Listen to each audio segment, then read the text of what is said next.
Richard Widmark was not just some actor from old Hollywood movies. He was one of the biggest and most important stars of that amazing time in films. A guy whose acting made people feel real fear, lots of excitement, and true honesty right on the screen.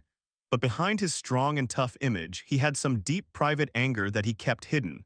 Before he died, Widmark quietly told a few people about a list of actors he really disliked a lot. Actors he thought showed the very worst side of Hollywood's so-called great years. These were not just regular names at all.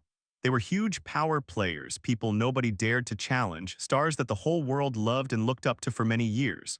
So who were these guys on his list, and why did Widmark feel he had to call them out and share this before he passed away for good? Listen up and pay close attention, because this was not just old anger or bitterness. It was like a serious last warning to everyone. Number 1, John Wayne.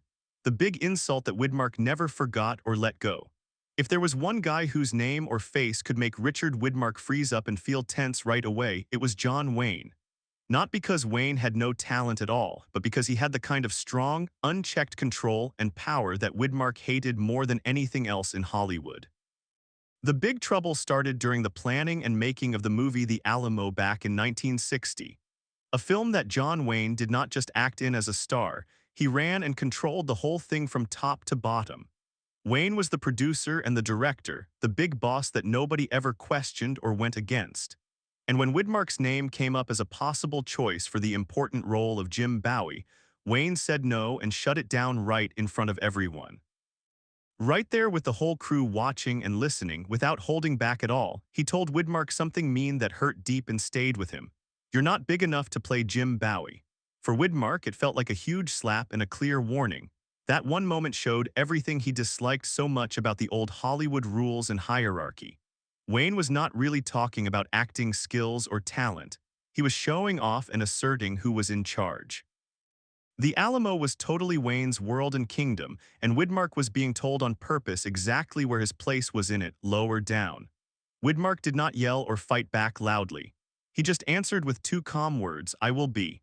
And that quiet, strong pushback was way more powerful and dangerous than any big argument or confrontation. When the movie finally came out and people saw it, critics did something really surprising that no one expected. Many of them said Widmark's Jim Bowie was much deeper, more real and human, and way more interesting and compelling than Wayne's own acting in the film. Wayne never said a word about it or acknowledged it in public. After that happened, the two men stayed cold and distant from each other. Widmark later told people very close to him that his bad feelings and resentment were not just something personal against Wayne. They were about bigger ideas and principles. He thought Wayne used his big power to quiet and silence others, not to help or lift them up. In Widmark's view, real authority and power should protect the true art of acting, not hold it back or suffocate it. From then on, Widmark stayed away from Wayne whenever he possibly could. No more movies together, no kind words or praise. To him, Wayne was clear proof that in Hollywood's great golden years, talent did not always come out on top and win. Power did. Number 2, Elia Kazan. The deep betrayal that Widmark never forgave or got over. The big break and split between Richard Widmark and Elia Kazan did not happen little by little over time. It happened fast in one single quick moment. The moment Kazan decided to open his mouth and talk. In the early 1950s, Hollywood was full of scary fear everywhere. Good jobs and careers disappeared fast overnight. Movie scripts and ideas got destroyed or burned. Close friendships turned into big risks and liabilities. Everyone knew the unspoken rules clearly. Stay quiet and keep your head down. Protect one another no matter what. Get through it and survive together as a group. Kazan broke that important code and rule when he went in front of the House Un-American Activities Committee and named other artists and friends as communists. For Widmark, that one choice wiped out and erased everything good that had come before it. Kazan was not just any random director to him. He was a close collaborator and partner. A guy Widmark really believed understood the quiet, unspoken agreement between all artists. That no matter what bad things happened outside the studio walls, loyalty inside the work was absolute and non-negotiable. When Kazan testified and named names, Widmark felt that strong agreement break and shatter completely. The anger and hostility came right away, fast and strong. And it stayed forever, irreversible. Widmark did not go on talk shows to argue or complain loudly. He did something much colder and more distant. He acted like Kazan did not exist in his world anymore and erased him completely. Friends noticed and saw Widmark refuse to talk about him at all. When Kazan's name came up in any conversation, Widmark would quickly switch topics or just go silent and not say a word. One old longtime friend later remembered Widmark saying it straight out and flatly, "I don't work with men who sell out other men." The point and message was very clear and unmistakable. Kazan no longer deserved any notice or acknowledgement. In private talks, Widmark said his strong contempt in one short line that spread quietly all around Hollywood circles. "There are things worse than losing work. Losing your spine is one of them." The meaning was totally obvious. Widmark thought Kazan did not just save his own job and career. He made betrayal look okay and acceptable if it helped you survive. In Widmark's eyes, Kazan's testimony and words taught Hollywood a really bad and dangerous lesson that fear could make it fine to hurt and destroy others. That strong belief got even harder and stronger when Kazan later said in public that he was right to do it, defending his decision and insisting he had done what he had to do. To Widmark, that excuse and explanation confirmed every bad thing he thought. He told a close friend, "Once you justify it, you'll do it again." Many years later, when Kazan got a special honorary Academy Award in 1999, the whole room famously split with some people clapping loud and others staying totally silent. Widmark's strong feelings and position had stayed exactly the same for all those decades. To him, time did not make the act better or soften it at all. It only showed and confirmed how much real harm and damage it caused. Kazan became a big warning story and cautionary tale, proof that Hollywood's great golden years fell apart and rotted not because of outsiders attacking, but because some people inside chose themselves over everyone else, and that was a huge sin that Richard Widmark never forgave. Number 3, Frank Sinatra, the big disrespect that Widmark refused to excuse or overlook. Why did Richard Widmark stop respecting Frank Sinatra completely and lose it all? The real reason was not jealousy over fame or anything like that. It was simply how Sinatra behaved on set. Their trouble and tension started clearly and built up during the making of the movie The Detective in 1968 when Sinatra showed up acting like a star no one could ever touch or question. He came late a lot. He cut rehearsals short and made them quicker. He pushed hard for scenes to be wrapped and finished fast. To Sinatra, being quick and efficient meant staying in full control. To Widmark, it meant not caring enough and cutting corners on the work. He watched it all happen closely. Crew people quickly noticed the big difference between them. Widmark arrived early every day with his script full of marks and notes, lines completely learned, ready to do takes over and over until the scene felt perfect and worked right. Sinatra, on the other hand, leaned on his big charm and authority, expecting the whole set to bend and change around him and his needs. It did bend, until one day it finally didn't. The big breaking point came when Sinatra asked and wanted to hurry through a scene that Widmark had practiced and rehearsed a lot and carefully. The request was not like working together as equals. It felt like an order and assumption. Widmark went along with it in the moment, then pulled back fully and withdrew completely. No loud arguments, no big drama or fights, just a clear and visible shift in how he acted. Later, Widmark said his final judgment and opinion exactly and with sharp precision. "Charm is not commitment." Those words spread quietly among the crew and friends and peers. It was his clear verdict. Widmark believed Sinatra treated acting like just another quick appointment on his schedule, not a real serious obligation or duty. In Widmark's world, that kind of attitude was completely unforgivable. Sinatra, for his own part, never talked about the tension or addressed it in public. He did not have to or need to. His huge status and fame protected and insulated him fully. Studios changed plans and adjusted. Scenes got bent and reworked. That whole system and ecosystem was exactly the thing Widmark rejected and did not like at all. He believed a movie set should be a true collective team effort, not one person's throne room or kingdom. There was no making up or reconciliation after the filming ended. They did not seek each other out or try to fix it. When people asked Widmark many years later about other colleagues and actors he worked with, he gave real praise for dedication, hard work, and good preparation. Never once for Sinatra. Leaving his name out completely said everything loud and clear. He see. Chose not to give it. He denied Sinatra the one thing and currency he valued most in the business: respect.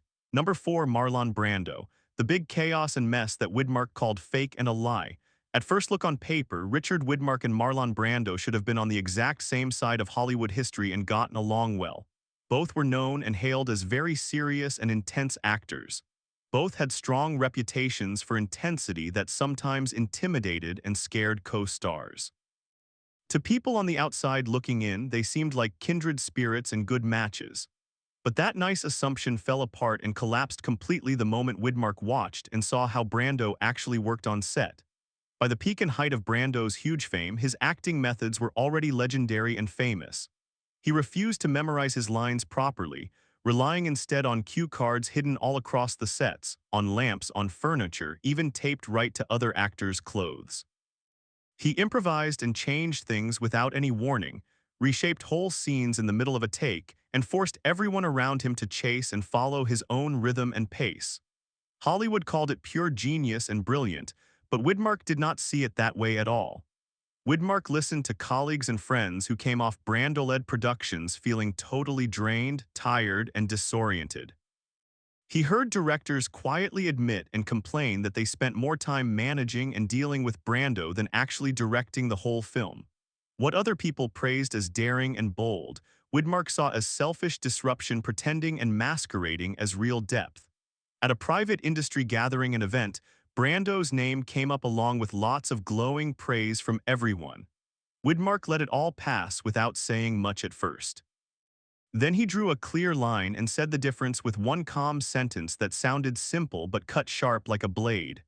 Some actors need chaos and mess to create. I prefer focus. The whole room understood it right away. It was a strong judgment. Widmark believed true acting was a real discipline and skill you owed to the story itself and to the people sharing the frame and acting with you.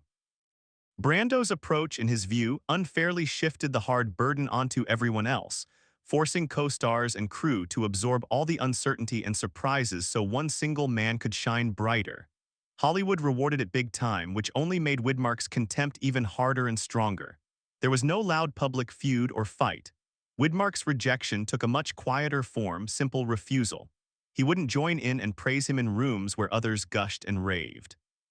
When Brando's name appeared or came up, Widmark just disengaged and stopped talking.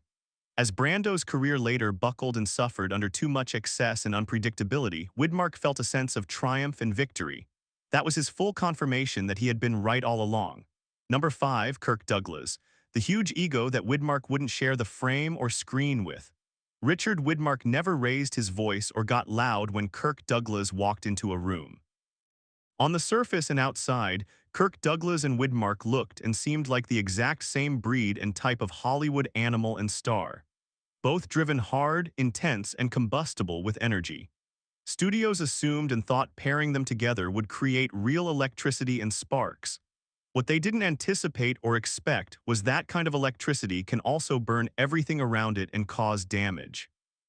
From the very first days of working in overlapping circles and projects, Widmark noticed a clear pattern and habit with Douglas. Douglas didn't wait patiently for his moments or turns. He took them forcefully. Douglas routinely pushed his dialogue louder than it was written, stretched emotional beats longer, and physically moved closer to the camera on purpose to dominate the framing and shot. When a director suggested pulling it back or toning it down, Douglas reportedly snapped back quick. "If you want small, hire someone else. I don't do small." That bold line spread quickly all over the set, and it reached Widmark's ears fast. Widmark didn't argue or fight with Douglas directly face to face. Instead, after one particularly unbalanced and one-sided scene, Widmark turned to a colleague and said it quietly but loud enough for others around to hear clearly. "There's only room for one storm in a scene." The meaning was unmistakable and very direct. This was a firm refusal to compete for attention and oxygen in the shot. Later on, Widmark grew visibly distant and pulled away whenever Douglas began escalating and making a scene bigger than it had already been carefully balanced to be. Widmark didn't counter or fight back with even bigger gestures or louder delivery. He did something far more unsettling and powerful. He stayed controlled and calm. The sharp contrast made Douglas's intensity look excessive and too much, almost desperate and Edie, the fallout and result was subtle at first, but decisive and strong in the end. Widmark declined and said no to projects where Douglas was attached and involved, even when the roles offered to him were significant and good. There were no public feuds or big fights, no interviews full of dripping bitterness. Widmark simply removed himself completely from Douglas's orbit and world entirely. In Widmark's eyes, Douglas wasn't just reckless or lazy in his work. He was something more troubling and worse. An actor who truly believed overpowering and stealing from others was real proof of strength. Hollywood applauded and cheered that myth loudly. Widmark rejected it fully, and Douglas was not a man he ever chose to stand beside or act with again. So were these famous actors truly bad monsters behind the camera in real life, or just products of a tough and ruthless Hollywood system that rewarded cruelty and bad behavior? Which name on Richard Widmark's private list shocked and surprised you the most when you heard it? And do you think their kind of behavior and actions would be allowed or survive in today's Hollywood? Share all your thoughts and opinions in the comments below.